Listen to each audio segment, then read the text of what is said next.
Scenario बड़ा exactly क्योंकि scenario से आपको क्लियर हो जाएगा। उसके बाद आपकी क्वेरीज आप पूछ सकते हो। तो अगर किसी को वैसे कोई बहुत पर्टिकुलरली कोई क्वेरी कोई पूछनी है अनश्योर ऑफ डेट्स को लेकर, पहले पूछ लें and then we'll do the scenario. उतनी देर कोई वॉलंटियर अपने आप को पहले ही बता दो कि किसी ने वॉलंटियर करना है, तो हम मिलके फिर वो केस कर लेंगे। तब तक कोई एक स्पेसिफिक क्वेरी है, किसी का कोई एक्सपीरियंस स्पेशली एग्जाम में madam regarding unsure of dates? जी जी मैडम, मेरा जो स्टेशन था इस्तीफा, तो शी वाज डायबिटिक हाँ हाइपरटेंसिव और टर्मिनल बिल्कुल, एग्जाम एग्जामिनेशन का पे, तो बल्कि वो आपको मुझे एग्जाम टर्म। का जी शुरू से बताएं, जी डायबिटिक मैडम, तो वो hypertensive. Ma'am she was diabetic hypertensive और पर एब्डोमिनल एग्जामिनेशन पे तो वो मुझे टर्म लगी, लेकिन हिस्ट्री टेकिंग में जब मैंने उनसे डेट्स का पूछा तो शी वाज अनश्योर। फिर नेक्स्ट ठीक स्टेशन है। पे जब मैं गई मैनेजमेंट के लिए, तो मैंने उससे कहा कि मुझे मतलब शी वाज अनश्योर, तो मुझे अर्ली डेटिंग स्कैन चाहिए। तो वो ठीक है। एग्जामिनर ने कहा कि नहीं, अवेलेबल नहीं है हमारे पास अर्ली डेटिंग स्कैन। तो फिर मैंने ठीक है। रीसेंट का पूछा, तो उस पर शी वाज 35। तो फिर जीडीएम और उसके शुगर भी अनकंट्रोल थे। और तो फिर मैंने इसको कैसे मैनेज करना था, मतलब she was very thirty good, five by recent, इतना जस्ट अच्छा रीसेंट आपने स्कैन। बताया। ये scenario, let's do this scenario, हम इसी सिनेरियो की क्लास कर लेते हैं। ठीक है। सो अगर किसी ने वॉलंटियर जी मैम। करना है, अगर आप खुद वॉलंटियर करना चाहो तो पूरा सिनेरियो ये कर लेते हैं, आपको पूरी मैनेजमेंट पता चल जाएगी। ठीक है। तो मैं जी आपको जी। बता देती हूँ, शी वाज प्राइमरी ग्रेविटा या क्या था? She was multi madam. Multi थी ना। So she gravida was three gravid para of 5।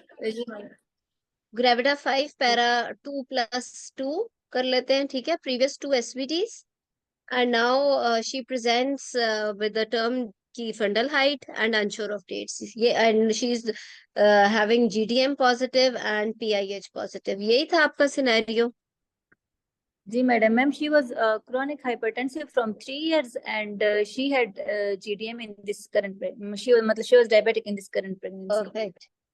ठीक है। सो मैम बीपी वही कंट्रोल था और बिल्कुल शुगर्स ठीक है। सो कंट्रोल आई नहीं थी, tell sugar you, levels. the patient is gravida 5 para 2+2. She presents with a gestational amenorrhea of 9 months, and she's unsure of dates. She's chronic hypertensive for 3 years, and in this pregnancy, she's diagnosed to have GDM, which is controlled on oral hypoglycemic, and blood pressure is also controlled on oral ma'am antihypertensives. जी, insulin, ma'am she was on insulin. okay. So She was GDM on is controlled on insulin plus insulin. Perfect. glucophage and her sugars were not. चलो sugar not control भी कर लेते हैं, जी ताकि वो madam, मैं इसलिए ग्लूकोफेज करना चाह रही हूँ इंसुलिन। ताकि हम ज्यादा डिस्कशन अनश्योर ऑफ डेट्स पे करें। ठीक है, वो तो कोई मसला नहीं। So she is GDM with insulin जी मैम। एंड हर वो शुगर लेवल पे हम बात करते हैं, and PIH is controlled on anti hypertensives, oral anti hypertensives, and she is a case with previous 2 SVTs। ठीक है। तो but she is unsure of dates, so let's जी go ma'am. Ahead with it. यही हो गया ना, ठीक हो गया। तो इसकी आप क्विकली स्ट्रक्चर डिस्कशन कर लेते हैं। आप इसकी हिस्ट्री जल्दी से बता दो और फिर हम आगे चलते हैं। मैडम कोई और प्रेजेंट कर ले। मैम मैं कोई कर और लूँ? कर ले? व्हाई नॉट, जरूर। डॉक्टर ताबिंदा, बिल्कुल। जी आप कर लें। Okay, okay. Ma'am, hello. I'm Dr. Ramida and I'm ready for the structured discussion. I have read the scenario and my patient is gravida 5 para 2+2 and she's on term pregnancy. She's chronic hypertensive and diabetic on insulin. So first of all, I want to ask about the from my patient about this pregnancy. When was the last menstrual period? If she's unsure of that, and I want to ask about the dating scan, and then I want to ask about that how's about any anomaly scan, and uh, and about the baby movement, and then I want to ask about to exclude out hypertension. I want to ask uh, about her BP control, about any epigastric pain, about headache, and about any swelling in the legs. And then I want to ask about the patient about any polyuria, polydyspia, and about her sugar control when she was diagnosed with diabetes, and during which time of the pregnancy, to exclude out whether she is GTM, whether she is type 2 diabetes or type 1 diabetes, and I want to ask about her diet control, about the insulin, and how much amount of insulin she is taking, and what type of exercise she is doing when she had last checkup with her specialist doctor. And then I want to ask about the patient, about her previous obstetrical history, and about her previous pregnancy, how she delivered, whether she was diagnosed with diabetes mellitus, hypertension in the last pregnancy also, and if she was hypertensive on the last pregnancy, whether she was taking any medication, and when she was delivered, if she was diabetic on the last pregnancy, whether she was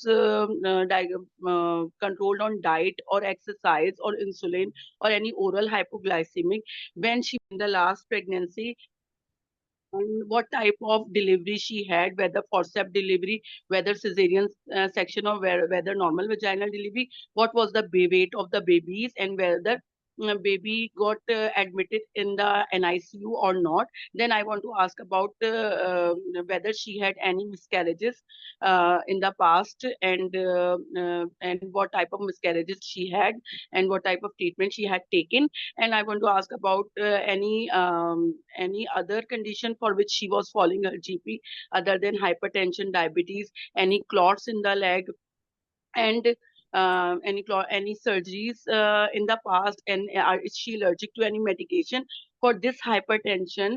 Now, is she taking any medication? Is she is on Aldomet or any medication other than Aldomet? And what about her urinary ketones? And I want to ask about, is she allergic to any medication? How's her support at home? Do she smoke? And what she do for living? And what she do for a living? And I want to ask about that. Is she on serial growth scan? And that's it, ma'am, in the history. Hello, hello,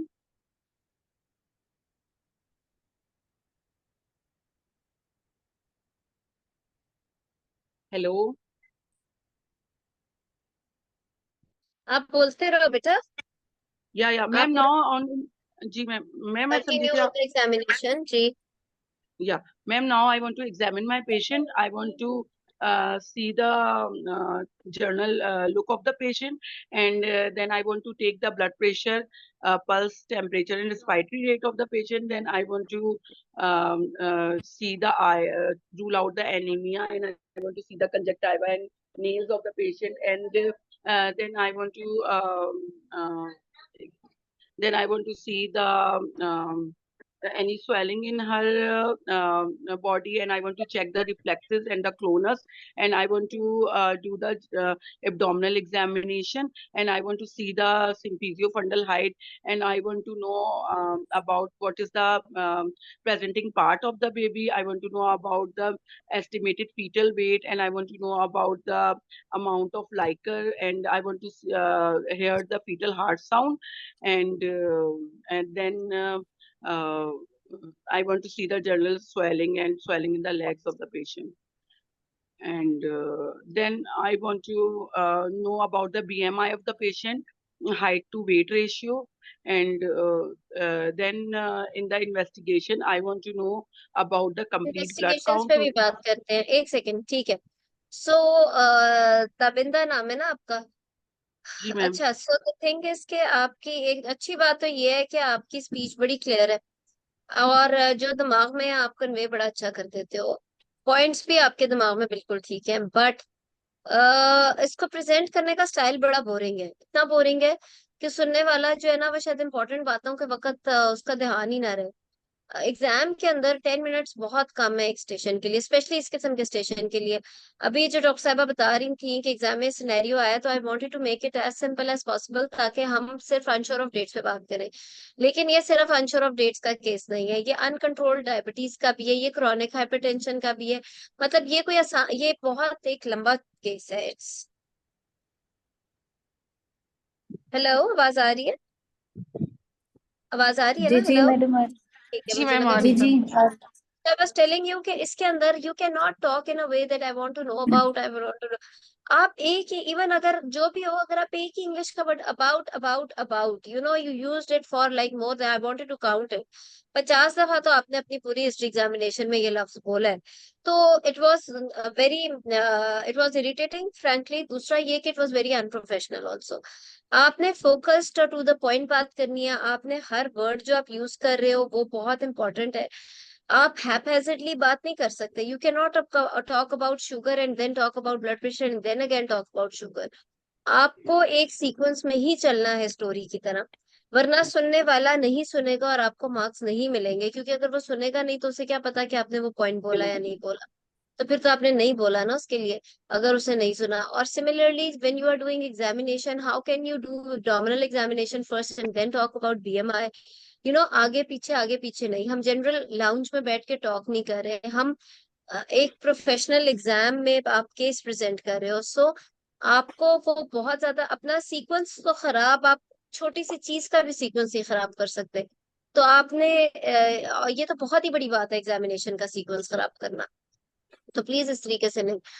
when you know all the things which you know, आपकी बातें ठीक है, लेकिन आपका present करने का style frankly ऐसा है कि अगर आप 60 से 65 मार्क्स ले रहे हो तो आप 55 से ज्यादा नहीं ले सकोगे। तो प्लीज इस चीज को ठीक करो और समझो। मेरी बहुत सारी क्लासेस हैं इस चीज के बारे में, स्पेशली हिस्ट्री के, और कैसे सीक्वेंस में कैसे चलना है। चाहे वही क्लासेस देख लो, और अपनी ही बात को, अपनी ही आवाज को मोबाइल में रिकॉर्ड करके दोबारा सुनो कि क्या कहीं गलती तो नहीं हो रही है। और जब आपकी हफ्ते में ये प्रैक्टिस हो जाए, फिर अपने फ्रेंड्स के ग्रुप में बैठो और सबको प्रेजेंट करो, क्योंकि जब आप उनके सामने प्रेजेंट करोगे तो वो 10,000 गलतियां और निकालेंगे।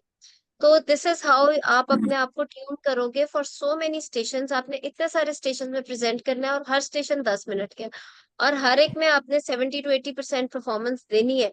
तो उसकी तैयारी जो है वो इतनी आसान नहीं है। उसमें सिर्फ नॉलेज आपके काम नहीं आ रही, नॉलेज या स्किल्स का काम नहीं है, उसमें आपकी time management and how you are conveying your knowledge to the examiner matters equally. तो आपको इस चीज को प्लीज बहुत प्रैक्टिस करनी है। सो ये जो केस है, अब ये केस दो तीन चीजों का है, अनश्योर ऑफ डेट्स का है, डायबिटीज और हाइपरटेंशन का है। आपने ये सारी चीजें लेकर चलनी है। आपने अनश्योर ऑफ डेट्स को शुरू से एम्फोसाइज तो करना शुरू कर दिया, but again style was not very good. आप उसको शुरू से ही पूछना शुरू करो। जब आपको एग्जामिनर ने या सिनेरियो में ही दे दिया ये वर्ड अनश्योर ऑफ डेट्स, आप उससे बात करो कि आपकी एलएमपी कहीं आपने डायरी में लिखी हो, क्या हस्बैंड कहीं बाहर गया हो, ईद वाले दिन आई, रोजे पे, मतलब आप एक अपनी इंक्विजिटिव तो लगो ना इस चीज को इंक्वायर करने के लिए from the candidate, from the patient, कि आप उसको 2 मिनट दे रहे हो। क्या पता पेशेंट को याद ही आ जाए। कई दफा वो कहती है अभी नया साल नहीं चढ़ा था तो पिछले साल का आखिरी महीना था, या फिर वो कह दे कि कोई क्रिसमस से रिलेट कर ले, या वो कह दे कि मेरा मियाँ था नवंबर में इधर, उसके बाद तो हस्बैंड ही यहाँ नहीं था, एटसेट्रा एटसेट्रा, राइट। तो एलएमपी इंक्वायर करने के भी बहुत तरीके हैं, और फ्रैंकली एग्जाम में 50 to 60% ऑफ द पेशेंट्स में एलएमपी ऐसे पता चल जाती है। और अगर और इस तरह पता चल जाए, या इवन अगर कोई पढ़ी लिखी पेशेंट है, उसको कोई मोबाइल पे आपने नोट किया हो, कहीं आपने डायरी बनाई हो, पहला विजिट किया हो, बिकॉज अगर वो आप इस 9 मंथ्स पे भी अभी अनश्योर ऑफ डेट्स है तो प्रोबेबली उसे विजिट्स भी नहीं किए। सो आपने ये सारी, उसके बाद आप अल्ट्रासाउंड पे आओ कि अर्ली डेटिंग स्कैन हुआ है, चलो वो नहीं तो नॉर्मली स्कैन ही। फीटल मूवमेंट की डेट कुछ लोगों ने नोट की होती है कि फर्स्ट टाइम फीटल मूवमेंट कब फील हुई या किस महीने में ही फील हुई, ताकि कुछ तो आप कोरिलेट कर सको। जिसके एग्जाम में ये सिनेरियो आया है उसमें एक ट्रिक है सिनेरियो में, और वो ट्रिक ये है कि ये अनश्योर ऑफ डेट्स भी है और ये अनकंट्रोल्ड डायबिटीज की भी पेशेंट है। तो प्रोबेबली इसकी फंडल हाइट और baby may be macrosomic, baby may be having polyhydramnios. So आपको एग्जामिनेशन बहुत ज्यादा स्पेसिफाई नहीं भी कर सकता डेट्स को। तो ये इस चीज का थोड़ा सा ट्रिक है कि ये कंफ्यूज करने के लिए, ठीक है। लेकिन बहरहाल आपने इस तरीके से अपनी अनश्योर ऑफ डेट्स की हिस्ट्री को, ये दो तीन ही लाइनें वो आपने कंफर्म करना है। उसके बाद क्विकली हाइपरटेंशन, सॉरी मैं आप सबको म्यूट कर रही हूँ, जो बोलना कुछ आएगा तो वो अपने आप को अनम्यूट कर ले। तो इस तरह quickly diabetes, because chronic hypertension, she is chronic hypertensive for last 3 years, कि किस तरह से डायग्नोज हुई, ब्लड प्रेशर की दवाई बिफोर प्रेगनेंसी वो क्या ले रही थी और उसके बाद क्या ले रही है। ब्लड प्रेशर अब कंट्रोल्ड है but she is chronic hypertensive, तो उसकी कोई हार्ट, आई और किडनी के कोई टेस्ट कभी हुए हैं या नहीं हुए, ठीक है। उसके बाद आपने quickly, because she is chronic hypertensive, आपने एंड कंट्रोल्ड ब्लड प्रेशर है, but even then if you want to check for the headache, blurring of vision, epigastric pain, oedema, तो वो सारा कुछ अगर आप अभी चेक भी करना चाह रहे हो तो वो भी हिस्ट्री में क्विकली पूछ लो।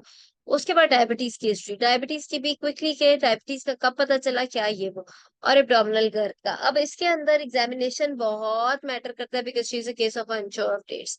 लेकिन पहले जनरल फिजिकल एग्जामिनेशन पूरा करो, which should be a specific general physical examination specific to the patient who is having chronic hypertension and diabetes.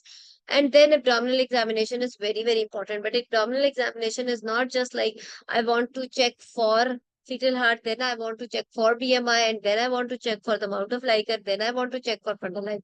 It's not like that. Start with the inspection, then do a palpation, then check for the fundal height, then check for the lie, check for the presenting part, then check for the amount of liquor, which if you can assess, and the estimated baby weight, and if there any palpable contractions are there or not, and then fetal heart rate. अब आप ये देखो, मैं inspection, palpation और auscultation पे गई हूँ, मैंने उसमें भी ओवरलैपिंग नहीं की।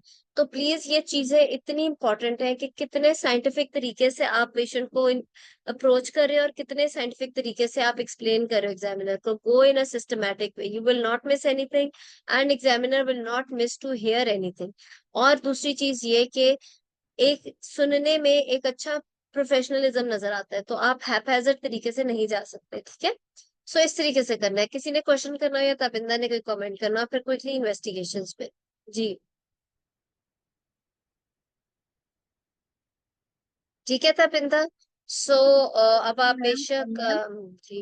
मैम मैं आपसे पूछना चाह रही थी कि एग्जाम में मेरे साथ ऐसे हुआ था कि मैं ना बीएमआई बताना भूल गई थी।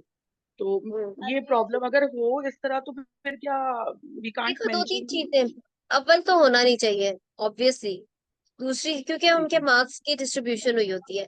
अगर हो जाए, हम सब इंसान है, कोई बात नहीं, फिर कुछ नहीं होता। देखो you may miss a few very important things in history also, जो आप एग्जामिनर को बताना भूल गए हो, बाद में याद आए। इवन आपको बाद में नहीं भी याद आया बट आपका पूरा केस अच्छा जा रहा है, आपका सिस्टमैटिक तरीके से जा रहा है, examiners understand this thing. Even आप क्लिनिक पे बैठ के नहीं चीजें भूल जाते हैं। इवन आप अपने उधर बैठ के वहां पे जब ओपीडी में बैठे होते हो या वार्ड में बैठे होते हो, you should not miss things but at times you can. तो ये कोई इस ऐसा ब्लंडर नहीं है कि इसके ऊपर पूरा केस खराब कर दिया जाए या अगला स्टेशन भी खराब हो जाए।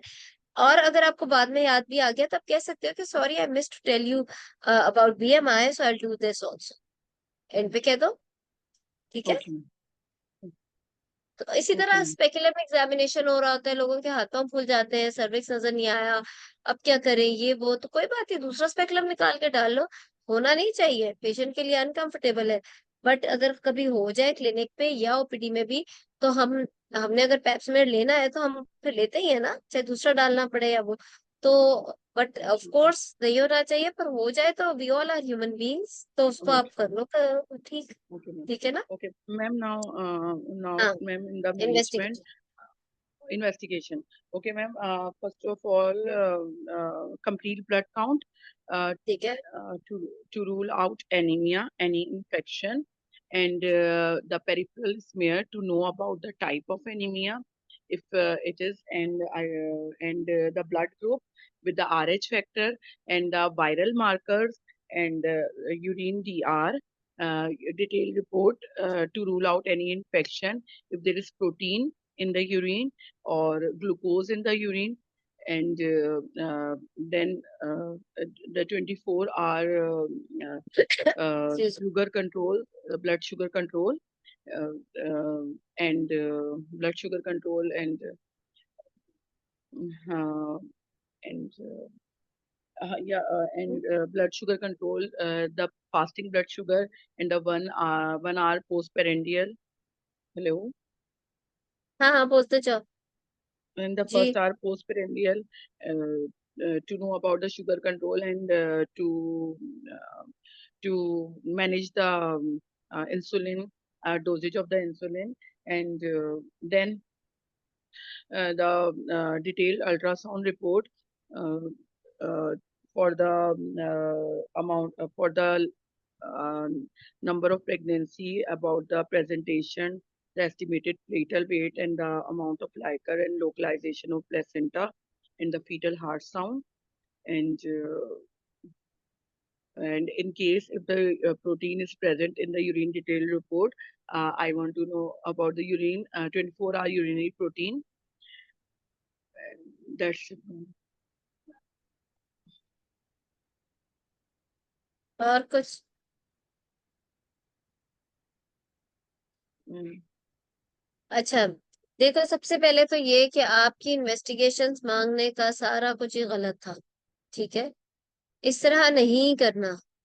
आप क्यों अपने पाँव पे कुल्हाड़े मार रहे हो? क्यों बात किए जा रहे हो कि 24 hours urine protein, 24 hours sugar level control? Don't talk like that. आपके पास टाइम नहीं है, आपने फोकस्ड होना है। आपने फटाफट ठक ठक ठक ठक इन्वेस्ट एनीमिया के क्यों पीछे पड़ गए? हमने तो बात ही नहीं की एनीमिया की। आपने ठकाठक फटाफट आपने इन्वेस्टिगेशंस बोली, आपने बोला blood group and RH factor, CBC for HB platelets, TLC चलो मांग लो। why are you saying if she's anemic, I would like to know the peripheral blood smear picture. I want to know. Why are you talking like that? अगर कोई आपको HB कम दे दी examiner ने तो फिर आगे बात होगी ना। इसी तरह जब आपने CBC मांग लिया, वायरल मार्कर्स मांग लिए, ये बेसलाइन आप मांग रहे हो, यूरिन कंप्लीट मांग लो। बेशक यूरिन कंप्लीट ही बोल दो और माइक्रोस्कोपी और वो सारा, लेकिन या फिर आप बोल दो कि in specific to the urinal प्यूमिन अगर बोलना चाहते हो, वरना आप पूरा ही बोल दो यूरिन कंप्लीट एग्जामिनेशन। उसके बाद आप क्विकली ब्लड शुगर लेवल मांगो। ब्लड शुगर कौन सा वाला? Because she is non diabetic, तो आप कह लो कि 6 लेवल्स मांगने हैं, 7 जो भी लेवल्स मांगने हैं वो वाले आप बस बोल दो। वरना एग्जामिनर खुद पूछेगा कि कौन कौन से लेवल्स, अगर वो पूछना चाहे, क्योंकि हो सकता है क्योंकि 10 मिनट का सिनेरियो है, हो सकता है वो सिर्फ अनश्योर ऑफ डेट्स पे बात करना चाहे, हो सकता है कि वो सिर्फ मैक्रोसोमिया पे बात करना चाहे, कुछ भी हो सकता है ना। तो आप उसके लिए रूम छोड़ो, इंस्टेड के आप अपने पाँव पे खुद ही कुल्हाड़ा मारी जा रहे हो, आप हर चीज ही ऐड किए जा रहे हो। Don't do like that. अच्छा, उसके बाद जब आपने अल्ट्रासाउंड मांगा तो आप डेटिंग स्कैन मांगो, आप एनॉमली स्कैन मांगो। बेशक कैंडिडेट उसने पेशेंट ने कहा है कि उसका नहीं हुआ हुआ, लेकिन आप फिर भी मांगो कि इफ डन और इफ अवेलेबल डेटिंग स्कैन या अर्लीस्ट स्कैन। उसके बाद आप एनॉमली स्कैन और फिर प्रेजेंट स्कैन भी मांगने का एक तरीका है। इस तरह से नहीं जैसे आपने मांगा। What do you mean by number of pregnancies? आपको नंबर ऑफ फीटसेस, और उसके बाद आप कहो कि इस वक्त जो फीटस है उसका प्रेजेंटिंग पार्ट क्या है, उसकी लय क्या है। Start from the very beginning, जो कि हम अल्ट्रासाउंड पे देखते हैं। आपने बहुत हैप्पैजेडली सब कुछ मांगा, ठीक है। तो जब चीजें पता है वो पूरी तरह तो मांगो। And then now she is chronic hypertensive, आप उसका पूरा एक तो RFTs LFT सब कुछ कराओ। बेशक वो कह रही है क्रॉनिक हाइपरटेंसिव है, फिर भी आप उसका यूरिक एसिड, उसका पूरा PIH प्रोफाइल कराओ। शी इज डायबिटिक ऑल्सो, आप उसका साथ ही ECG भी कराओ, उसकी फंडोस्कोपी भी कराओ। उसके अलावा आप उसका जो है क्या उसे कहते हैं, फिर आप शुगर लेवल कंट्रोल और उसका ट्रीटमेंट टिकट कि अभी कितनी इंसुलिन वो ले रही है, क्या क्या ओरल हाइपोग्लाइसीमिक्स ले रही है, एक्सेट्रा एक्सेट्रा। तो ये सारा कुछ आप इसी तरीके से मांगोगे ना। इतना आगे पीछे और इतनी अननेसेसरी चीज है कि आप तो पीछे पड़ के 24 आवर्स प्रोटीन की तो बात ही नहीं हमने की। मतलब आई डोंट नो। उसके अलावा शुगर लेवल्स खुद ही से आप बोलना शुरू हो गए कि ये तो इट्स नॉट लाइक दैट। ठीक है। ma'am, in exam, ma'am, when I asked for the blood sugar levels, तो वो हर इन्वेस्टिगेशन पे मुझसे पूछ रही थी, इसमें क्या रूल आउट करेंगी, इसमें क्या रूल आउट करेंगे। तो इसलिए ये प्रॉब्लम देखो है बात एग्जाम। ये है, दो तरह के वाइवे होते जी हैं। जी। एक वाइवा होता है जो क्विकली स्टेप कर जाते हैं या जंप कर जाते हैं मैनेजमेंट में। जब क्विकली जंप हो जाए मैनेजमेंट में तो इसका मतलब है कि एग्जामिनर आपसे बहुत ज्यादा इम्प्रेस्ड है और वो पेशेंट को एंड तक लेके जाना चाहता है, मैनेज आपसे करा के घर पहुंचाना चाहता है। अगर बात हिस्ट्री से शुरू हो जाए या इन्वेस्टिगेशंस पे रहे, इसका मतलब है एग्जामिनर ने अब आपको जो है ना पास नहीं होने देना। उसने पहले ही पता कर लिया, उसे पता लग गया शुरू में ही कैंडिडेट को देख के कि ये नहीं मैंने पास करना। इससे ताकि कैंडिडेट को खुद भी पता हो कि मैं तो पेशेंट को ट्रीट ही नहीं करके उठा। ठीक है ना। आप लोगों का इस वक्त लेवल जो है ना, जब आप पार्ट 2 का एग्जाम देने जा रहे हो, आपका लेवल ये है कि आपके एग्जाम में बैठ के पेशेंट की मैनेजमेंट डिस्कस हो, उसकी ट्रीटमेंट के बाद अगर टाइम बच जाए तो इवन रीसेंट एडवांसेस या वर्ल्ड ओवर ऑप्शंस डिस्कस हो। इस एग्जाम का लेवल ये मे बी आईएमएम तक का लेवल वो होता है कि जिसमें आप हिस्ट्री पे बात करो, इन्वेस्टिगेशंस पे बात करो, एग्जामिनेशन पे ज्यादा बात करो। पार्ट टू के कैंडिडेट से एक्सपेक्ट किया जाता है कि वो इतना परफेक्ट हो इन्वेस्टिगेशन के लेवल तक कि वहां तक कोई उसमें नुक्स निकालने की गुंजाइश ही ना हो, और डायरेक्ट बात की जाए मैनेजमेंट में। ठीक है ना? तो अगर आपने अपने जब आप प्रेजेंट कर रहे हो स्ट्रक्चर्ड वाइवा में, या जब आपने पेशेंट मौजूद है और आप उसके ऊपर परफॉर्म करके उठे हो, और अब आप एग्जामिनर्स के सामने आके बैठे हो, और अगर आपने सब कुछ आपका कंप्लीट है एंड यू आर फोकस्ड, तो एग्जामिनर आपको खुद मैनेजमेंट पे लेके जाएगा। अगर वो आपको किसी एक इन्वेस्टिगेशन पे भी रोक के कहेगा ना कि ये आपने क्यों मांगा, या इससे इसका मतलब क्या था, तो इसका मतलब ये है कि एग्जामिनर अब आपका टाइम वेस्ट कर रहा है। तो आपके वही टाइम, क्योंकि उनकी तो पूरी की बनी होती है और उन्होंने वो स्कोर लगाना होता है उस की में, इन्वेस्टिगेशंस के आपके लेवल पे, इन्वेस्टिगेशन तक के लेवल के बहुत नंबर नहीं है। हार्डली हो सकता है कि कोई एक आधा स्टेशन ऐसा आ जाए जिसमें सवाल ही इन्वेस्टिगेशंस का है। लेकिन जो ये वाला जिस तरह का सिनेरियो है, इस किस्म के केसेस में ज्यादातर, या जो हम करते हैं, जो क्लिनिकल केसेस करते हैं ज्यादातर, fibroid, anaemia, hypertension, diabetes, cardiac etcetera, उन सारे केसेस में management is the main thing. Similarly gynae के अंदर एचएमबी है, एक्सेट्रा एक्सेट्रा, उसपे ये एक्सपेक्टेड होता है कि हिस्ट्री एग्जामिनेशन इन्वेस्टिगेशन में आप लोग ऑन द स्पॉट हो गए। There has to be no mistake, you should not miss anything, and examiner really wants to know exactly कि आपकी क्लिनिकल असेसमेंट के बाद अब मैनेजमेंट कैसी है, और क्या पेशेंट ठीक होके घर जा रहा है या नहीं। और अगर बहुत ही अच्छा कैंडिडेट है और उसने पेशेंट घर भी पहुंचा दिए, और एग्जामिनर ने भी, क्योंकि एग्जामिनर इज ऑलरेडी इम्प्रेस्ड और वो आपको इधर उधर आपके ट्रैक से नहीं उतारे, तो फिर गायनी के अंदर रिसेंट एडवांसेस पे बात होती है। ऑप्स के अंदर उसी पेशेंट का सिनेरियो चेंज किया जाता है कि चलो ये पेशेंट 32 वीक्स पे फॉर एग्जांपल आपके ख्याल से आई थी, अगर ये पेशेंट 12 वीक्स पे आती तो आप इसको कैसे लेके पूरा चलते। यानी कि टाइम बच गया, और वो अब आपको एक्स्ट्रा स्कोर के लिए सिनेरियो को चेंज कर करके सवाल कर रहे हैं कि अगर यही पेशेंट 12 वीक्स पे आती, अगर यही पेशेंट बिफोर प्रेगनेंसी आती तो आपकी क्या अप्रोच होती, तो आप इसको एंड तक कैसे लेके आते हैं, एक्सेट्रा एक्सेट्रा। और वो आखिरी 1-2 मिनट, और if you are able to answer it in a brilliant way, तो आप फिर वाकई एक बहुत ही अच्छे से डिस्टिंक्शन वाले स्कोर से उठते हो वहां पे। तो आपके केस में, if examiner is talking about CBC, if she's talking about HB, if she's talking about your history in particular, या if she's talking about your body exactly mean by fundal height, आपको कैसे पता चली कि इसकी fundal height इतनी है, तो आप समझ जाओ कि आपसे अभी वाइवा शुरू नहीं हुआ। ठीक है? तो इस वजह से अब आई डोंट नो, कुछ बात हुई हिस्ट्री एग्जामिनेशन इन्वेस्टिगेशन पे, क्या examiner started wasting your time. तो इस चीज को आपने वहां पे, एग्जामिनर्स जो है वो सारे बहुत एक्सपीरियंस बैठे होते हैं, सो माइंडेड, कि उन्हें एग्जैक्टली समझ आ जाती है शुरू से ही कि हमने इसको कैसे लेके जाना है। ठीक है? सो आपने इन्वेस्टिगेशंस में अगर आप बिल्कुल ठीक और on madam the spot. Madam जी। मैम, जो जी। हम इन्वेस्टिगेशन मांगते हैं ना कि I want complete blood count with HB, तो हम एग्जामिनर का वेट करें कि वो हमें बता दे कि मतलब एचबी ये है और ये चीज ये है, कि नहीं हम बस मूव ऑन करते जाएं। देखो, अब बात ये है कि आप मूव ऑन करते जाओ। इस किस्म का स्पेशली जो केस है, अगर तो एग्जामिनर खुद ही बताना, आप बहुत तेजी से ना जाओ। एक्सक्यूज। मैम क्योंकि मैम जब मैंने पूछा तो वो जो एग्जामिनर थी वो पेशेंट का फाइल पड़ा था, लाइव पेशेंट थी, तो उसमें ढूंढ रही थी। सॉरी। अच्छा, नहीं, देखो मेरी बात सुनो।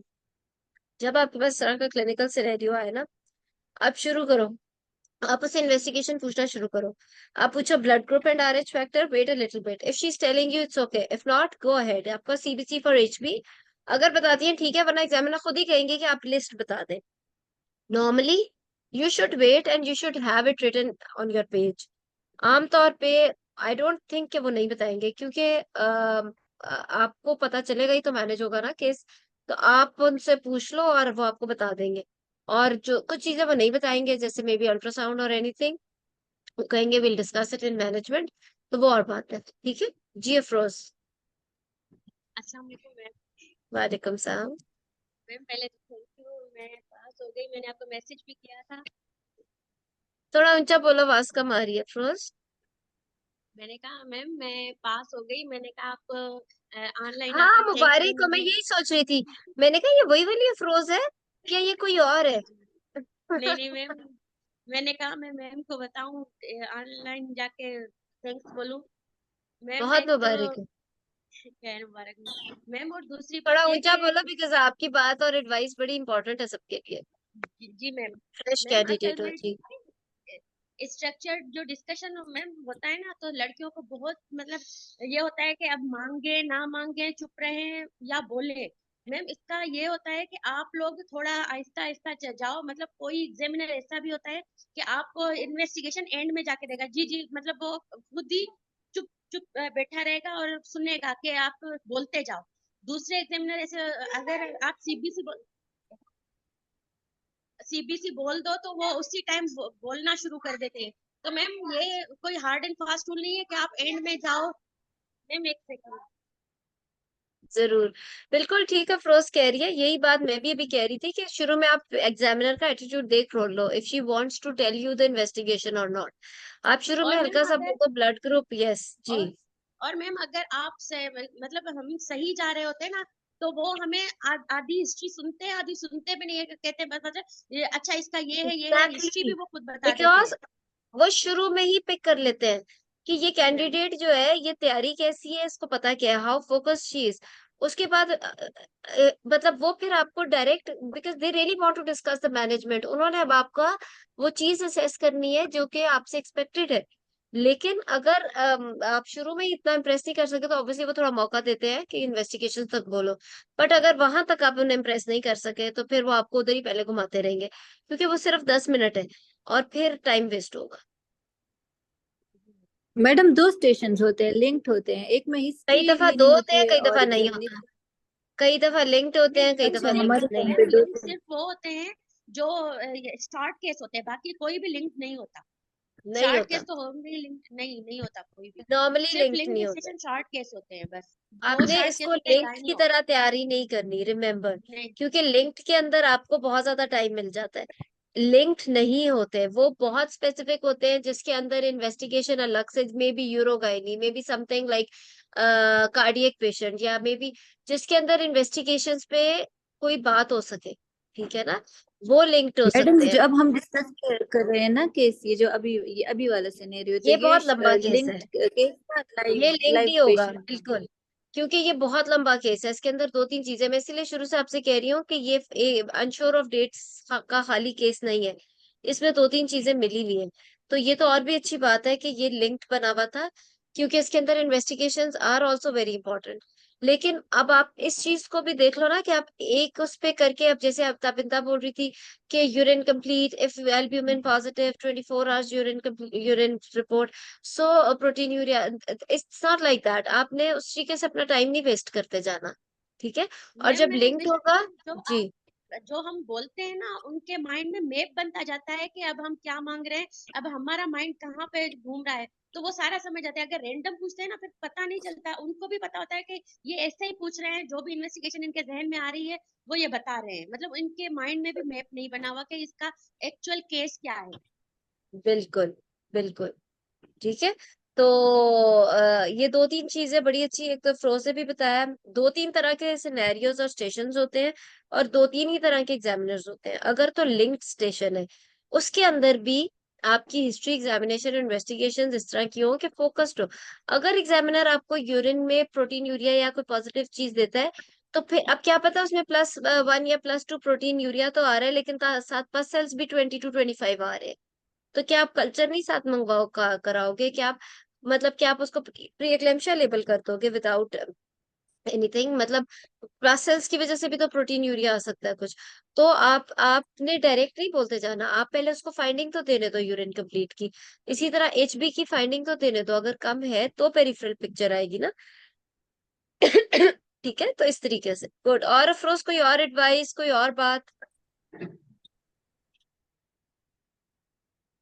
मुझे तो, मैं बहुत अप्रिशिएट करती हूँ, मुझे बहुत अच्छा लगता है जब पासिंग कैंडिडेट्स आते हैं, क्योंकि वो जो पासिंग कैंडिडेट्स है ना, वो बड़ा प्रेशियस लोग हैं, मैम वो तो असल में फ्रेश निकले। वो मैम आपको असल बहुत में अच्छा गाइड कर सकते हैं जी। मैं जो नोट करती हूँ ना, जैसे मैं मुझ पर भी गुजरी है या किसी मैं लड़कियां मैम एंड तक ये सोचने में मसरूफ होती हैं कि स्ट्रक्चर में ये होगा ये होगा, चुप करे बोले बोले या चुप करे। मतलब आप लोग पढ़ो, प्रैक्टिस करो पार्टनर के साथ, हाँ, जितना बोलोगे उतनी आपकी मिस्टेक्स निकलेंगी, उतना ही आप रवानगी होगी आपके मतलब और फ्लुएंसी आएगी आपके बोलने में। आप खुद ही कॉन्फिडेंट हो जाओगी, फिर एग्जामिनर अलिफ से शुरू करे, बे से शुरू करे, आप लोग खुद ही कॉन्फिडेंट हो जाओगे कि एग्जामिनर को बिल्कुल, कैसे फेस करना है, उसके हर क्वेश्चन को कैसे टैकल करना है। लेकिन अब बस इस चीज बोलने की सोचना प्रैक्टिस। पड़ेगा। जी मैम, बोलेंगे बोलेंगे बोलेंगे तो ही मतलब हमारी प्रैक्टिस होगी, वरना पढ़े भले 4 साल भी पढ़े ना, उससे कुछ नहीं होगा। कोई फायदा नहीं। It's not only, it's this exam is not only about knowledge और स्किल्स। ये बोलने का एग्जाम भी उतना ही है, 50% नॉलेज के लिए है तो 50% आपके बोलने का है। और ये बोलने की प्रैक्टिस, जैसे मैंने कहा कि मेरे साथ क्लास में बोलो, बहुत बोलो प्लीज। जो मर्जी सवाल करो, जो मर्जी बीच में कमेंट्स करो, वॉलंटियर करो। अब आई रियली अप्रिशिएट ताबिंदा ने बीच में किया, ये बड़ी बहुत बड़ी अपॉर्चुनिटी थी विच ही अवेल्ड। और अब इस तरह का ये अब घर जाके अब बाद में ये जब खुद इस चीज को दोबारा से प्रैक्टिस करे, दोबारा से सुने अपने फोन पे रिकॉर्ड करके, फिर अपने फ्रेंड्स के साथ बैठ के करे। You have to keep on speaking, अपने मुंह से बोलते जाओ, ताकि वही अफरोज वाली बात कि एग्जामिनर का एक सवाल, आप अब एग्जामिनर भी आगे कोई हार्ड एंड फास्ट या कोई किताब या रिटन क्वेश्चन पेपर नहीं है। You will find different types of examiners. Examiners बहुत सारे टाइप्स के होते हैं। जैसे अफरोज ने कहा कि कोई फॉरेन इन्वेस्टिगेशन दे देता है, कोई नहीं देता। कोई किसी का कोई और स्टाइल होता है, कोई किसी और चीज पे बात उस वक्त करना चाहता है, उस किसी एग्जामिनर को लगता है कि इस कैंडिडेट को मैं इस तरह लेके चलूं, क्योंकि वो सब भी इंसान है और बड़े एक्सपीरियंस, वो अपने एक्सपीरियंस के मुताबिक भी कोई लेके जाना चाह रहा होता है, एक्सेट्रा एक्सेट्रा। तो जब आपने बहुत ज्यादा बोलने की प्रैक्टिस की होगी, तो आप कॉन्फिडेंटली, वही कहते हैं ना, आंखों में आंखें मिला के जब तक जवाब नहीं दे सकोगे ना, तब तक पास कैसे होगे? ठीक है ना? और वही मैम मैम पार्टनर के साथ प्रैक्टिस मैम करेंगी तो ही मैम होगा। एक मतलब सेकंड जी एग्जामिनर को अफरोज। भी फेस करिए हर चीज को। और मैम बिल्कुल। जो लिंक्ड केस होते हैं ना, जो जिसमें हम मैनेजमेंट बोलते हैं, वो हमारा जैसे मेरा केस था, तो उसमें था कि उनके 3 एबॉर्शन थे, एक आईयूडी था, और फिर अभी प्रेगनेंसी थी। तो मैंने उसी टाइम डायग्नोस किया कि ये एप्ला का होगा, मैं एप्ला पर इसको लेकर जाऊंगी। मैम उन्होंने एप्ला, मैंने कहा मैं लो मॉलिक्यूलर वेट हेपेरिन करूंगी, इसके अभी तो मैं नहीं करवा सकती इन्वेस्टिगेशन एप्ला की। तो वो मैम बहुत खुश हुई, फिर उन्होंने कहा कि अच्छा ठीक है, बस इसका डॉपलर खराब आया है। मतलब मैं सारा केस ही आईयूजीआर पर फॉरेन ले चला गया। गई ना, एग्जैक्टली। हाँ, पूरा आईयूजीआर पर लेकर गई। तो मैं बताती गई, फिर डॉपलर ये आया, डॉपलर, फिर एंड तक मैं कंट्रासेप्शन देकर उसको सब कुछ करके फिर उठी। तो मैम वो खुद ही मतलब शक्ल से ही लग रहा था वो बहुत खुश हो रही है। बिल्कुल, वो आपको पता होता है एग्जामिनर का, जब आप खुद भी उठ रहे होते हो आपको एग्जैक्टली पता होता है कि अब ये क्या सिचुएशन है। बहुत रेयर बात होती है कि आपको स्टेशन पे ना पता हो कि आपकी परफॉर्मेंस कैसी थी। तो और ये सिर्फ तब पॉसिबल होता है कि आपको क्विकली जवाब देना है।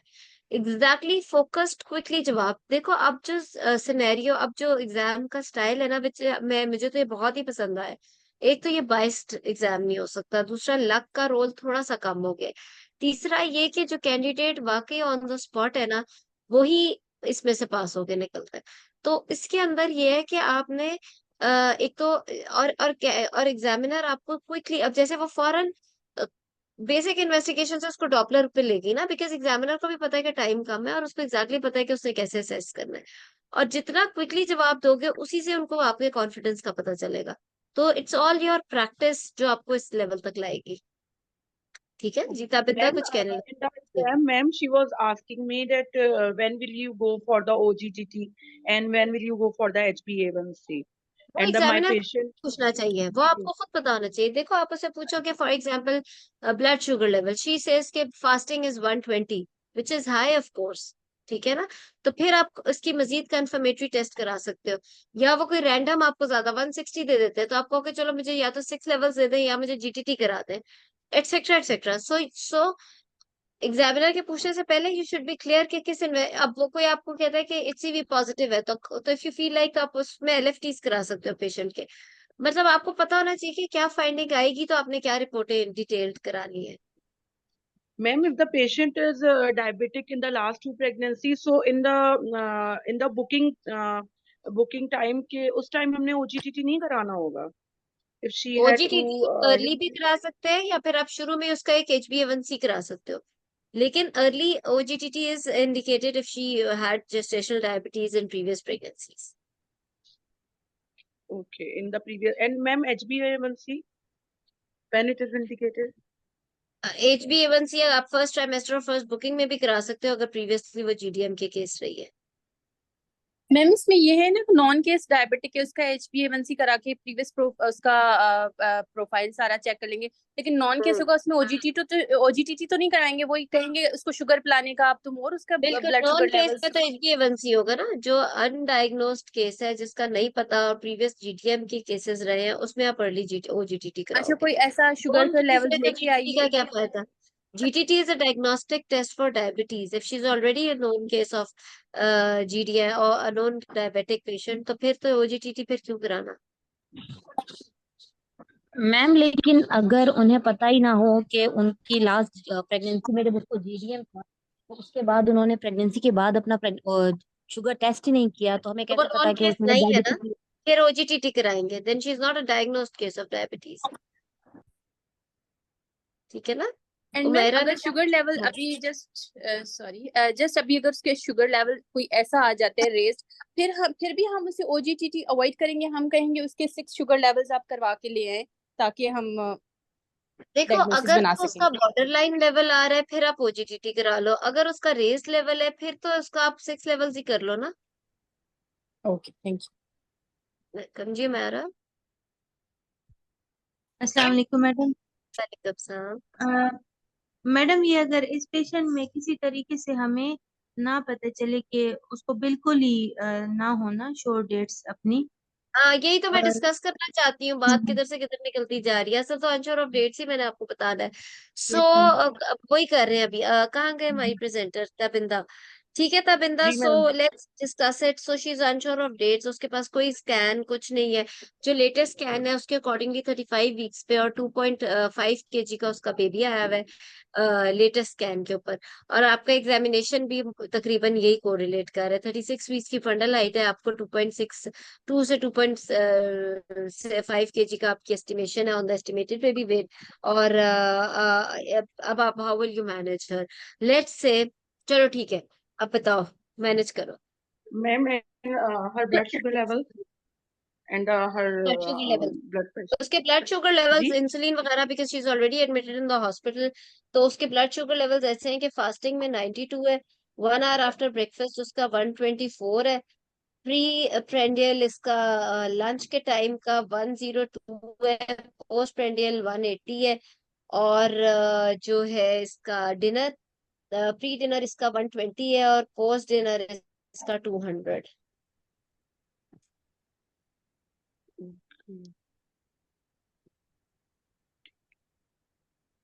ma'am, as my patient is admitted, first of all, I want to counsel the patient about her condition and about condition about the sugar controls and about hypertension.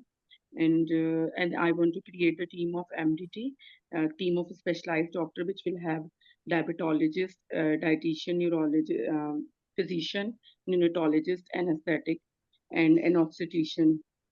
And I want to tell my patient about the implication of diabetes and hypertension on mother and the fetus. As the blood pressure of my patient is controlled, I want to review her medication as she is on which medication she is on, and if she अब is मैं on आपका time note labetalol. कर रही हूँ, आपके पास 2 minutes है, इसकी management बोल दो। If she's on labetalol, and I want to review her insulin and what dosage of insulin she is taking as she is at 35 weeks, and as she's at 35 weeks, I want to give my patient dexamethasone and put the patient on the sliding scale, and uh, uh, and and I want to discuss with the patient about the plan of delivery.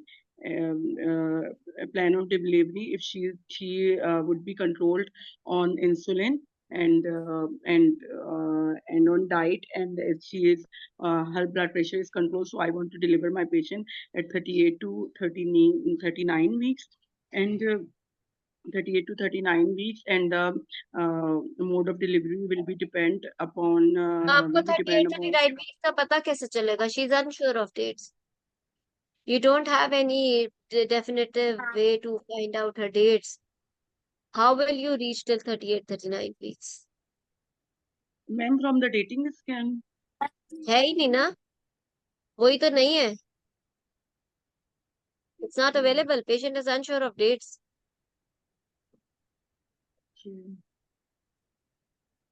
Ma'am, third trimester scan तो reliable नहीं होता ना dates के लिए, वो तो +- 3 weeks होता है. ठीक है ना. अच्छा देखो, बात यह है कि शुरू से ही फर्स्ट लाइन ही आपकी गलत थी इसकी मैनेजमेंट की. जब फर्स्ट लाइन ही इतना बड़ा ब्लंडर हो तो उसके बाद तो एग्जामिनर बात ही नहीं करने के लिए तैयार. फ्रैंकली आपने कहा, will counsel my patient as she is already admitted. सबसे पहले तो ये सॉर्ट आउट करो कि do you really want to keep her in the, should she be admitted. Number 1, reason के एडमिशन की. ठीक है, चलो अगर आपको डिफाइन आपने कर लिया एडमिशन है तो उसको अपनी उस एक लाइन के 4 लफ्जों में ही जस्टिफाई करो एग्जामिनर के सामने कि if she is admitted you will also keep her admitted and why. Number 1. Number 2, इसलिए व्हाई क्योंकि पेशेंट को भी तो पता हो कि वो क्यों एडमिटेड है. Sorry, 1 minute.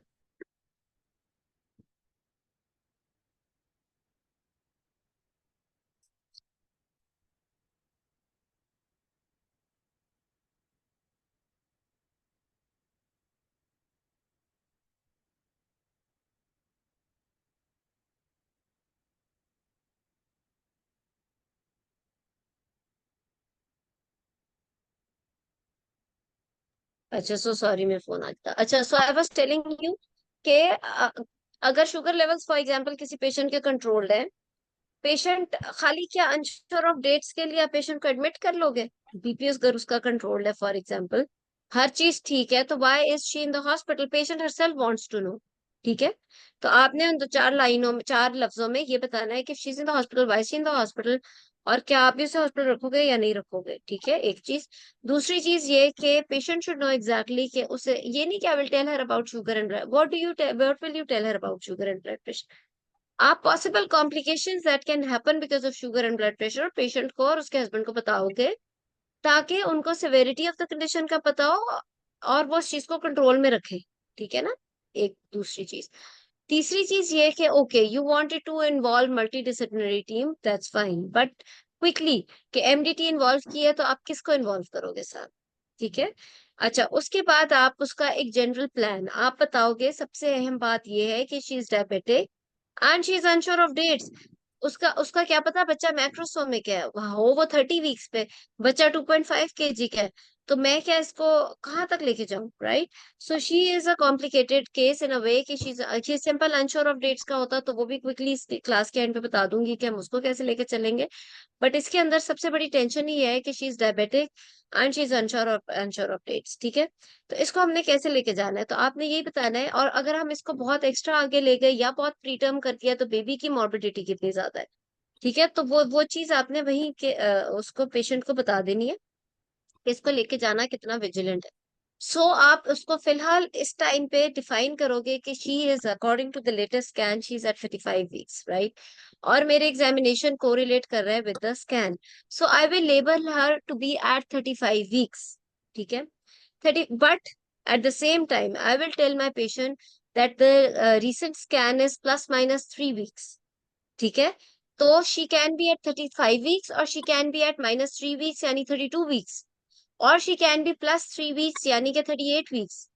यानी कि एक बहुत बड़ी विंडो बन रही है बिकॉज ऑफ दिस स्कैन. एक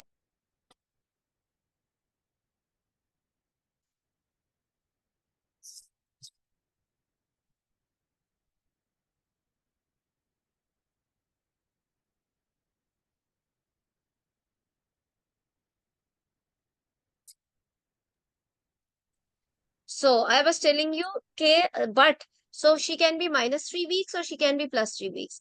But as I know कि मैंने एग्जामिन किया, मेरा एग्जामिनेशन कोरिलेट कर रहा है with the recent scan, so I label her at 35 weeks, explaining to the patient के +- 3 वीक्स हो सकते. और एट द सेम टाइम मैं इसको डेक्सा दूंगी और मैं इसको मॉनिटर करके चलूंगी, keeping blood very strict control on the blood sugar levels. जो कि इस वक्त भी मैंने आपको इतने बुरे नहीं दिए, उसमें मैं जो भी डाइट और इंसुलिन ऊपर नीचे करके शुगर लेवल ठीक रखना है। और मैं इसको अब 2 वीकली स्कैन से मॉनिटर करूंगी, ग्रोथ स्कैन से। Serial growth scan are very important इसके अंदर। तो 2 वीकली स्कैन से एवरी 2 वीक्स में स्कैन करूंगी, और बेबी की ग्रोथ कम से कम 200 ग्राम से ज्यादा बढ़नी चाहिए, राइट। और 2 वीकली हम आगे चलते जाएंगे। After 2 weeks according to me she will be at 37 weeks. If she was at 32 weeks तो ये एटलीस्ट 34 वीक्स पे आ जाएगी। और अगर ये आगे थी तो ऑब्वियसली अब, लेकिन अब मेरे हिसाब से अगर ये 37 वीक्स पे आ गई है, she is case of diabetes controlled on insulin and she is having hypertension also. तो 38 इज द लिमिट। 38 से ज्यादा मैं इसे नहीं लेके जाऊंगी। जब मेरे हिसाब से she will reach at 38 weeks, I will offer her delivery, ठीक है। और टेलिंग हर के she can be plus minus weeks, यानी 38 वीक्स पे वो 35 या 36 वीक्स भी हो सकता है। उसको मैं मॉर्बिडिटी भी बता दूंगी, लेकिन at the same time post date with insulin and with the diabetes मैं कॉम्प्लिकेशन बता दूंगी कि हो सकती है। सो 38 वीक्स पे आई विल ऑफर है प्रोज एंड कॉन्स करके। मेरे हिसाब से तो मैं 38 वीक्स पे डिलीवरी ऑफर करूंगी नंबर 1 ऑप्शन पे। नंबर 2 ऑप्शन पे अगर वो कहती है कि नहीं, क्या पता ये प्री टर्म ना हो जाए, तो मैंने 2 हफ्ते और वेट करना है, तो फिर विजिलेंट मॉनिटरिंग के साथ मैं 2 वीक्स और वेट करूंगी। और 2 वीक्स के बाद अगर, बिकॉज पोस्ट डेट होना शुरू हो जाएगी तो लाइकर कम होना शुरू हो जाएगा, बच्चे की ग्रोथ ग्रोथ पे अगर फर्क आए, या 2 वीक्स मतलब लाइकर कम, और जो पोस्ट डेट के कॉन्सिक्वेंसेज होते हैं अगर वो पहले ही अपेयर होना शुरू हो जाएंगे, तो फिर मैं और वेट नहीं करूंगी। But otherwise on patient's demand, otherwise तो 38 में मेरी पहली ऑप्शन थी उसे डिलीवर करना, but on patient's demand if she wants to continue तो मैं उसे 2 वीकली और मॉनिटर करूंगी, लेकिन उससे ज्यादा मॉनिटर नहीं, उससे ज्यादा आगे नहीं लेके जाऊंगी। यानी मेरे सब, because she is a case of diabetes and hypertension which is on, who is on insulin also, ठीक है। और अगर ये एक सिंपल केस होता तो भी हम इसको इसी तरह लेकर जाते कि मैक्सिमम भी है, तो हम अपने हिसाब से 38 या 40 वीक्स तक ले जाते और डिलीवरी ऑफर करते, telling her about plus minus 3 weeks. और अगर वो वेट करना चाहती तो मैक्सिमम 2 वीक्स और वेट करके फिर हम उसको इंटरवीन कर लेते, ठीक है। तो इसमें इस तरीके से होता है कि जितने भी वीक्स पे, फॉर एग्जांपल हमने तो यहाँ 35 कह दिया, कई दफा 32 होता है कि फंडल हाइट इज 32 और रिसेंट स्कैन इज 32, तो हम उसको 32 लेबल करते हैं considering plus minus 3 weeks. DEXA cover देके हम 2 वीकली ग्रोथ स्कैन कराते हैं और 38 वीक्स तक ले जाते हैं, और फिर डिलीवरी उसको एडवाइस कर देते हैं। और अगर लो मॉर्बिडिटी वाला पेशेंट है तो भी 38 वीक्स तक ही लेके जाते हैं, या मैक्सिमम 40 तक ले जाए, लेकिन 38 पे हम डिलीवरी उसको ऑफर कर देते हैं, बिकॉज यू नेवर नो कि 38 जो आपके हिसाब से है वो असल में 41 हो। तो इस तरीके से हम प्लान कर लेते हैं। बट अगर पेशेंट कहे कि उसने आगे लेके जाना है, तो हम उसको 2 वीकली लेके जाते जाते हैं, जहां पे जाके लाइकर कम हो जाए, या जहां पर जाके पोस्ट डेट की जैसे कि ग्रोथ रुक जाए, या प्लेसेंटल इंसफिशियंसी डेवलप हो जाए, एक्सेट्रा कुछ हो जाए, तो वहां पर देयर एंड देन उसको एडमिट करके डिलीवरी प्लान करते हैं। लेकिन नंबर 1 मैम ऑप्शन वही है जो आपके हिसाब मैम से 38 इंसुलिन कॉल है। किस तरह देंगे पेशेंट को? मुझे ना मुझसे एग्जाम में वो पूछ रही थी तो मुझे समझ नहीं आ रही थी कि how will you divide the insulin doses. नहीं, वो तो एक अलग ही सवाल है ना, ये तो आप वेट के हिसाब से, ये तो डायबिटीज का सवाल है। मैं आपको इंश्योर ऑफ डेट बता रही हूँ। डायबिटीज के अंदर तो it's a very okay. Basic question, insulin कैसे देना है। आप वेट को डिवाइड, 2-3 तरीके होते हैं। वेट मल्टीप्लाई करते हो अकॉर्डिंग टू द जेस्टेशन, 0.7, 0.8, 0.9 से। First trimester 0.7, second trimester 0.8, third trimester 0.9, उसको मल्टीप्लाई करके जितना आपके यूनिट्स आते हैं उसको आप डिवाइड करते हो शॉर्ट एक्टिंग लॉन्ग एक्टिंग में। 3 से डिवाइड करके आप फिर उस हिसाब से स्टार्ट करते हो। लेकिन डायरेक्ट इंसुलिन की बात नहीं होनी चाहिए, बात स्टार्ट होनी चाहिए डाइट से और एक्सरसाइज से। उसके बाद ओरल हाइपोग्लाइसीमिक्स, फिर इंसुलिन। हर चीज को बात करने का एक तरीका है, सिस्टमेटिक। अगर आपने शुगर कंट्रोल करनी है, यू स्टार्ट विद डाइट। अगर डाइट में वो मिल्क शेक्स पी रही है और रोजाना मैंगो खा रही है, तो फिर इंसुलिन क्या आप दोगे उसको? So you start with diet, you check about the exercise, if she is really doing any exercise, क्या वो खाने के बाद फौरन एक्सरसाइज करती है, या वो दिन में कितनी एक्सरसाइज कर रही है। उसके बाद ओरल हाइपोग्लाइसीमिक्स ले रही है या नहीं ले रही, कितनी कंप्लायंट है, और उसके बाद जो लेवल्स आएंगे उसके बाद आप इंसुलिन कैलकुलेट करके शुरू करोगे, ठीक है। मैडम मैम जी जब मुझे आइडिया नहीं हो रहा था ये अनश्योर ऑफ डेट्स वाली चीज का, डेटिंग हाँ स्कैन भी नहीं थी, तो मैंने डॉपलर भी मांगा था, तो she said it is normal, हाँ, ये बड़ा ताकि अच्छा मुझे कोई क्वेश्चन, hint मिल जाए। ये बहुत अच्छा क्वेश्चन है। डॉपलर आप डेट्स के लिए नहीं मांगोगे। डॉपलर जो है, फॉर एग्जाम्पल पेशेंट 32 वीक्स पे आपने लेबल किया, आपने फंडल हाइट की 32 वीक्स, और आपने किया। अच्छा, आपके केस में क्योंकि ये हाइपरटेंसिव थी क्रॉनिक, इसमें तो वैसे ही डॉपलर बनता था, उसमें तो नॉट है to find out the dates. Otherwise अगर एक पेशेंट अनश्योर ऑफ डेट्स है और 32 वीक्स पे आपने उसे लेबल किया है, तो देयर इज नो हार्म कि आप उसे बेसलाइन डॉपलर मांग लो, बिकॉज यू नेवर नो कि वो ऑलरेडी एसजीए या यूजीआर चल रहा हो। आपकी फंडल हाइट पे 32 लगा, उसकी ग्रोथ भी 32 वीक्स आई है। अनश्योर ऑफ डेट्स में बेसलाइन डॉपलर बेशक आप 28 वीक्स और 32 वीक्स पे करा लो। साथ ही क्रॉनिक हाइपरटेंशन में, क्रॉनिक डायबिटिक में, प्रीवियस आईयूजीआर में आप एक बेसलाइन 20 या ऑटो इम्यून डिजीजेस में आप एक बेसलाइन 28 वीक्स और एक 32 वीक्स पे डॉपलर कराते हो। या फिर फंडल हाइट कोरिलेट ना करी हो, यानी कि पॉलीहाइड्रोएमनियोस या लिगोहाइड्रोएमनियोस में बेसलाइन डॉपलर्स होते हैं 28-32 वीक्स पे। ये इंडिकेशंस हैं डॉपलर की ऑप्स में। अनश्योर ऑफ डेट्स में भी, because you don't know the dates, ultrasound third trimester is not श्योरेटिव of date. Similarly, your fundal height may not be that definitive for dates. बेशक fundal height correlate कर रही हो with recent scan, लेकिन एक baseline Doppler just to check कि baby की कहीं प्लेसेंटल इंसफिशिएंसी तो नहीं साथ में चल रही, क्योंकि आपका फंडल हाइट का क्राइटेरिया ही नहीं है, you don't have any dates जिसके आप साथ आप कोरिलेट करो। लेकिन डॉपलर आप नहीं, उसके लिए नहीं मांगते हो कि डेट्स का पता चले। मैम पेशेंट आपके पास अनबुक्ड आई है और फर्स्ट टाइम 35 जी। 37 स्कैन पे आ रहा है और बेबी का वेट 3.5 kg है, तो हम इसमें कब प्लान ऑफ डिलीवरी करेंगे? देखो, अगर आपके पास पेशेंट अनबुक्ड है और अनश्योर ऑफ डेट्स है, फंडल हाइट आपकी 36 वीक्स है फॉर एग्जांपल, स्कैन के ऊपर 37 वीक्स है, 3.5 kg का बेबी है, तो you will label her eight 37 weeks, आप उसे डेक्सा दो। अब बात यह कि अगर कोई और रिस्क फैक्टर नहीं है फॉर मैक्रोसोमिया, यानी डायबिटीज वगैरह का नहीं है, तो आप अपने हिसाब से उसे 38 वीक्स तक लेके जाओ और उसे डिलीवरी ऑफर करो, because you are unsure of dates. मेरे हिसाब से आप 38 वीक्स पे आ गए हो, you may be +3 weeks also, or you may be -3 weeks also, but according to me you are at 38 weeks. It's better to deliver you now, because आप post date ना हो गए हो, बेबी माशाल्लाह 3.5 kg का हो गया, अगर प्री टर्म भी हमने डेक्सा दे दिया, लेकिन 38 से अभी आप आगे भी हो सकते हो। बट अगर पेशेंट कहे कि नहीं मुझे प्री टर्म से ज्यादा डर लग रहा है, आई वांट टू वेट मोर, तो आप उसका चाहे वीकली स्कैन करा के आगे देख सकते हो। अगर 41 पे थी वो, तो वो आगे लाइकर कम होना शुरू हो जाएगा, एटसेट्रा एटसेट्रा, तो आप पहले प्लान कर लोगे। बट ये है कि 38 पे फिर आप उसे ऑफर कर दोगे। Assalamualaikum, ma'am. Ma'am, what would you say? What's the role of placental maturity and unsure of dates? No role. No Placental role. maturity on ultrasound does not define the post date thing, or any dates. Placental maturity बस एक ऐसे criteria है जो ultrasound पे comment हो जाए तो हो जाए, ठीक है ना। Placental Thank you, madam. Maturity को लेके आप डेट्स डिफाइन कर सकते हैं। सही हो गया मैडम, थैंक यू मैडम, जज़ाकल्लाह। और तो मैडम ये बेटर जो नॉट जैसे talk about blood placental maturity, sorry. जब आप स्कैन रिसेंट मांग रहे हो तो प्लेसेंटल मेच्योरिटी मांगने की जरूरत नहीं है, ठीक है ना। और मैडम ये जैसे Alright, एडमिटेड ma'am. पेशेंट है तो हम मैनेजमेंट में ये कहना है ना कि I will keep her admitted and control she not जो ले सकते हैं नेसेसरी। फिर हम। कई दफा एग्जाम में पेशेंट एडमिटेड होता है और अगर आपको लग रहा है कि आपको एडमिशन की जरूरत नहीं है, may be in this case आपको मेरी पेशेंट अवेयर है, उसको समझ है, उसके शुगर लेवल्स इतने बुरे नहीं है, चलो अगर मैंने शुगर लेवल के लिए रखना भी है तो मे बी अनदर 24 आवर्स के एक आधा 200 तक का लेवल है, मैं उसकी डाइट देख लूं और उसकी इंसुलिन मजीद एडजस्ट कर लूं। जरूरी नहीं है, ये एक ओपीटी केस लग रहा है, इसकी शुगर कंट्रोल है, इसकी ब्लड प्रेशर कंट्रोल है, she is just having unsure of dates. आपने 2 वीकली सीरियल ग्रोथ स्कैन कराना है और फैसला करना है, इसके लिए एडमिशन की क्या जरूरत है। अननेसेसरीली एडमिशन के ऊपर तो सीधा सीधा फेलियर है एग्जाम में, ठीक है। एग्जाम, अच्छा अब देखो, जो डिपार्टमेंट ने एडमिट किया, डिपार्टमेंट में भी रॉन्ग, आप उसको रॉन्ग प्रूफ कर सकते हो अगर आप उसको सही जस्टिफाई कर रहे हो।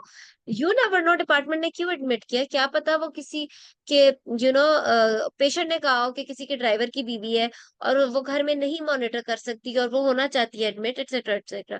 आपने अपनी जस्टिफिकेशन बतानी है हर पेशेंट में, और अगर if you are able to justify the patient correctly, for example admitted patient को आपने सही जस्टिफाई कर दिया कि वो एडमिट नहीं होना चाहिए था, तो आप सोच नहीं सकते कितने अच्छे नंबर है उस पे आपके।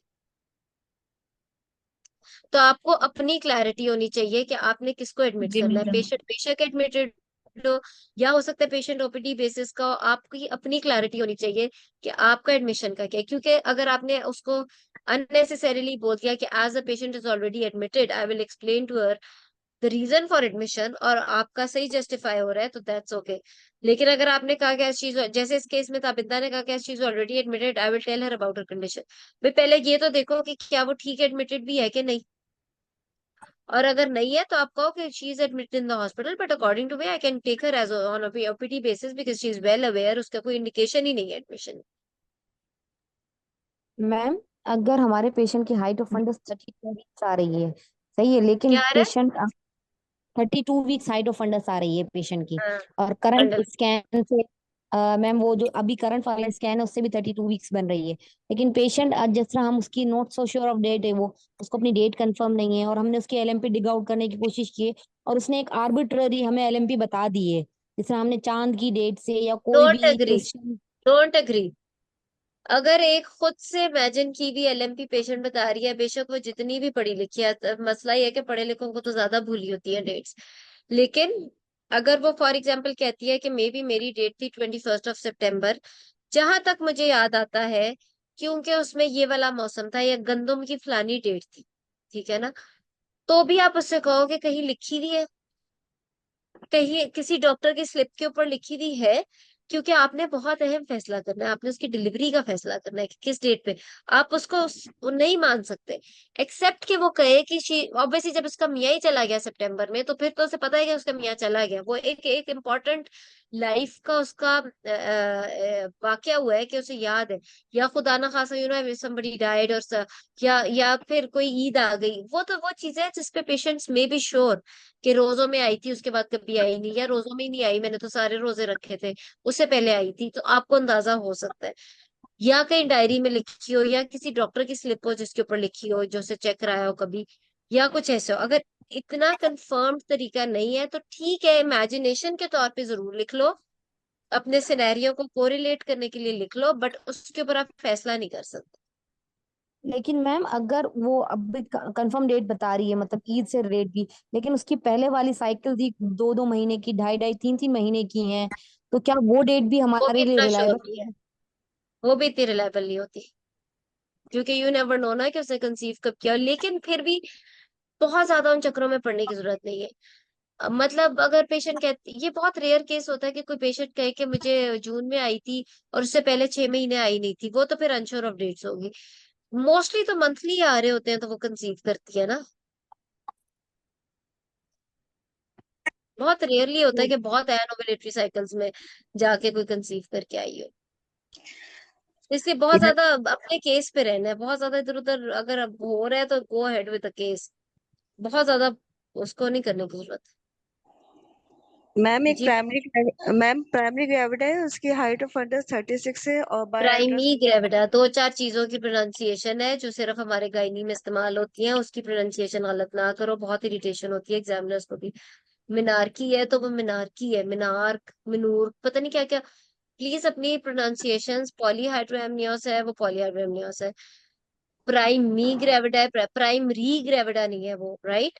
तो तो अपनी ये जो बेसिक बातें हैं इसकी प्रोनाउंसिएशन एक एफसीपीएस गायनी को तो आनी चाहिए ना। जी फरहाना, आप बोलते। जी प्राइमरी ग्रेविड है, वो 36 बाय डेट जो है वो 38 वीक हो रही है, और बाय जो अल्ट्रासाउंड है वो 36 आ रहा है। डॉपलर कराया है वो भी नॉर्मल है, लेकिन वो भी उसके हिसाब से कि वो 36 है। वो 38 वीक्स ही है, क्योंकि अगर अल्ट्रासाउंड पे वो 36 वीक्स आ रही है और बाय डेट्स वो 38 वीक्स है, डॉपलर भी ठीक था, श्योर ऑफ डेट्स है, तो अल्ट्रासाउंड तो हमें वैसे प्लस माइनस 3 वीक्स बता सकता है। थर्ड ट्राइमेस्टर स्कैन के मुताबिक हम उसकी डेट्स नहीं चेंज करेंगे। तो मोड ऑफ डिलीवरी जो है वो उसकी वो 38 वीक के हिसाब से करेंगे फिर, यानी कि। हाँ, मॉडर्न टाइम उसके हिसाब से, टाइम भी उसके हिसाब से। Thank you ma'am. ठीक है, वेलकम। जी, कंफ्यूज नहीं होना। जो हमारा एक तरीका है, हमें पता है फर्स्ट ट्राइमेस्टर स्कैन, हमें 8 से 13 हफ्ते वाला scan is the best scan to decide the dates, even if she's sure of dates are even a better criteria than the early trimester scan also। dates उसको कैसे पता हो, कहीं लिखी हो, कहीं कोई पक्की उसे पता हो बात, राइट, फिर उसकी डेट्स इंपॉर्टेंट है, और या अर्ली स्कैन सा तो। उसके अलावा सेकेंड ट्राइमेस्टर स्कैन गड़बड़ कर सकता है, आपकी fundal height has got less sensitivity, 20 to 30% sensitivity है उसकी जेस्टेशन को डिटरमिन करने की। Number 3, third trimester ultrasound plus minus 3 weeks है। तो ये जो हमारा एक बेस लाइन कॉन्सेप्ट है उसको प्लीज मिक्स नहीं करना, ठीक है। जी, आई होप कि कुछ थोड़ा सा क्लियर हुआ होगा। जी, मैम उसका मैम वेट हमारे मैम जी। एनोमली स्कैन से कर सकते हैं? एनॉमली नहीं, स्कैन अवेलेबल हो तो एनॉमली उससे स्कैन से भी मैम कितना? कैलकुलेट की हुई डेट्स आपकी डेफिनेटिव डेट्स नहीं है, वो अनश्योर ऑफ डेट्स ही है पेशेंट।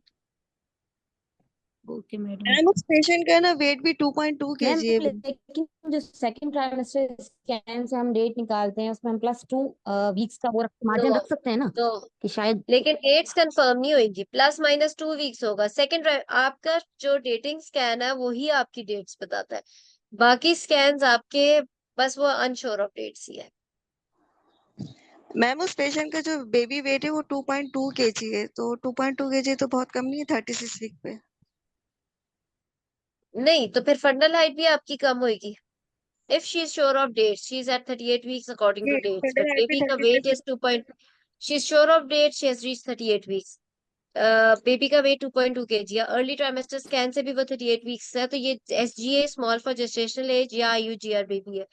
इसको तो 38 वीक्स तक वैसे आना ही नहीं चाहिए था, 37 के बाद ही इसकी डिलीवरी प्लान हो जाती है। बट आप उसको फिर अकॉर्डिंगली देखोगे। She is at 38 weeks but she is a case of SGA और IUGR। मैम जो स्कैन है, जिस तरीके से हम लोग डेटिंग स्कैन लेते हैं 8 से 13 वीक्स पे, तो मैम उसमें अगर 8 वीक्स का भी है और 13 का भी पड़ा हुआ है, तो हम फिर उसमें से किसको मतलब कंफर्म 8 वाला। जी, तो मैम अगर ये भी तो देखेंगे ना कि रिलायबल सोर्स कौन सा है। अगर 8 किसी अच्छी जगह से नहीं हुआ तो फिर तो मैडम हम उसको कर सकते एग्जाम हैं। के अंदर भी नहीं। बात यह है कि जब 8 वीक्स का स्कैन है तो वो कितना को अनरिलायबल होगा। मतलब अब जाहिर है 8 वीक्स के का तो नहीं देंगे ना, जब पूरा फीटस बना हुआ है तो उसे 8 वीक्स तो नहीं दे देंगे ना। आपने उसको मान लेना है, अपने लिए मुसीबत ना बनाओ। अगर आपको किसी एक पेशेंट ने ला के किसी डेट के साथ 8 वीक्स का आपके सामने रख दिया, मेरी तो एडवाइस ये है कि उसी को गनीमत मानो और उसकी डेट्स कैलकुलेट कर लो। बहुत ज्यादा रिलायबिलिटी और क्योंकि 8 to 13 में बहुत कितनी को वीक्स की मिस्टेक कर ली होगी किसी देखने वाली आंख ने। ठीक है, सो उसे मानो और उसे डेट्स कैलकुलेट करो और बात आगे बढ़ाओ। ठीक है, अस्सलाम वालेकुम मैम। Last 2 questions. जी, जी खदीजा। अस्सलाम वालेकुम मैम। वालेकुम मैम सलाम। अगर किसी पेशेंट के इन्वेस्टिगेशन पे +3 प्रोटीन यूरिया आए तो फिर 24 आवर यूरिनरी कलेक्शन करेंगे या प्रोटीन क्रेटिनिन रेशो करेंगे? कर ले, ये आपके डिपार्टमेंट में डिपेंड करता है। कहीं पे रेशो वाली चीज करते हैं, कहीं पे 24 आवर्स वाली। वैसे जो रेशो वाली है वो ज्यादा बेहतर समझ जाती है, बट हमारे गवर्नमेंट हॉस्पिटल में ज्यादातर 24 आवर्स प्रोटीन यूरिया कलेक्ट होता है, वो इक्वली गुड है। ठीक है, ओके, थैंक यू मैम। जो आप वार्ड्स में करते हो एग्जाम में वही बोल दो। ठीक है, one thank last you. Question. Ma'am ये जो प्राइमरी ग्रेविडेंस का मोड ऑफ डिलीवरी क्या होगा, अगर ये SGA है तो? अगर SGA है, SGA में प्लेसेंटल इंसफिशिएंसी ठीक होती है। आप पेशेंट को डिलीवरी ऑफर कर सकते हो विद वेरी स्ट्रिक्ट मॉनिटरिंग, पर उसे बता दो कि with low threshold for caesarean section. अगर वो IUGR है, प्लेसेंटल इंसफिशिएंसी आ जाती है, तो फिर number 1 option should be caesarean section. ठीक है, thank you depends on the placental insufficiency. You welcome. तो मैम ठीक है, गुड। इंशाल्लाह अगले संडे को जी सारा। मैम एक एक लास्ट क्वेश्चन था। जी जी, पूछे कंसू। मैम ये पूछना था कि अगर कोई नॉन डायबिटिक है मगर वो ओरल पे है और अनबुक रही है और 35 वीक्स पे आए और उसकी शुगर्स जो है वो अनकंट्रोल्ड हो, जैसे 200 हो पोस्ट प्रेंडियल और 150 तक उसकी फास्टिंग आए, तो हम एक उसको पहले सेकंड, डाइट और एक्सरसाइज देंगे? अच्छा आप टेस्ट करके देख लेते हैं एक मिनट। आ जाओ। जी फिर से पूछे, सॉरी। मैम अगर कोई नॉन डायबिटिक है और वो ओरल पे है और 35 से 36 वीक पे उसकी शुगर्स ना अनकंट्रोल्ड आ रही हैं, तो फिर हम उसको डायरेक्ट इंसुलिन पे डाल देंगे या फिर हम उसको डाइट एक्सरसाइज का काउंसिल करके फिर 1 वीक के लिए इसको मॉनिटर करके फिर इंसुलिन नहीं, ऐड करेंगे? अगर वो नॉन डायबिटिक है ना और उसके हम्म। अनकंट्रोल्ड शुगर लेवल है तो शी नीड्स ट्रीटमेंट। फिर आप उसको तो नहीं ना डाइट, और उस पे डाइट तो करोगे, डाइट और एक्सरसाइज तो करोगे, लेकिन साथ ही उसे ट्रीटमेंट भी शुरू कराओगे। ठीक है, नॉन मतलब डायबिटिक है तो ट्रीटमेंट में हम पहले ही उसको कुछ ले तो रही होगी ना, इंसुलिन पे रख देना मैम? पहले वो कुछ ले भी तो रही होगी ना, अगर वो नॉन डायबिटिक है। जो वो ले रही है उसी को आप चेंज कर लो, ऊपर नीचे कर लो। सही। ठीक है ना, ठीक है नॉन डायबिटिक जो है। मैडम ठीक है, चलो बाय। जी जी लास्ट कमेंट्स जी बताएं। मैडम